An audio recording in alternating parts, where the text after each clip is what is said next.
অসমবাসীলৈ মই মৰম যাচিলো, অসমৰ সন্তান হৈ ৰচনা ৰচিলো, মোৰ ৰক্তৰে ভৰা মোৰ গানৰ কলম, হলো অসমীয়া আমি চৌ জয় আই অসম।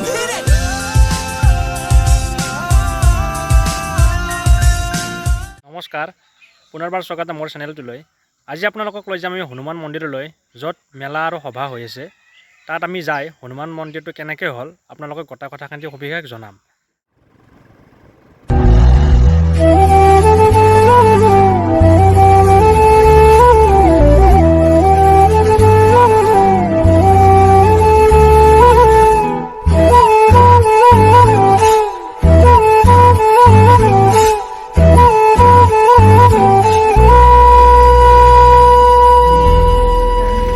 আমি আহি পালোঁ হনুমান মন্দিৰ।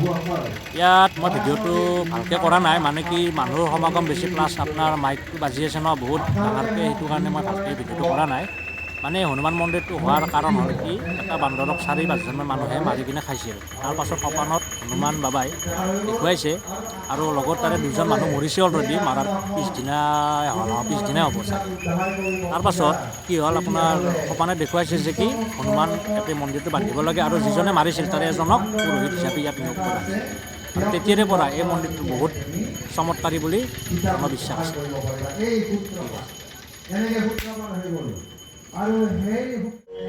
वक्रतुंड महाकाय कोटि सूर्य समप्रभा निर्विघ्नं कुरु मे देवा सर्वकार्येषु सर्वदा। कर्पूर गौरम करुणावतारं संसार सारं भुजगेन्द्रहारं लोकाभिरामं रणरङ्गधीरं राजीवनेत्रं रघुवंशनाथं।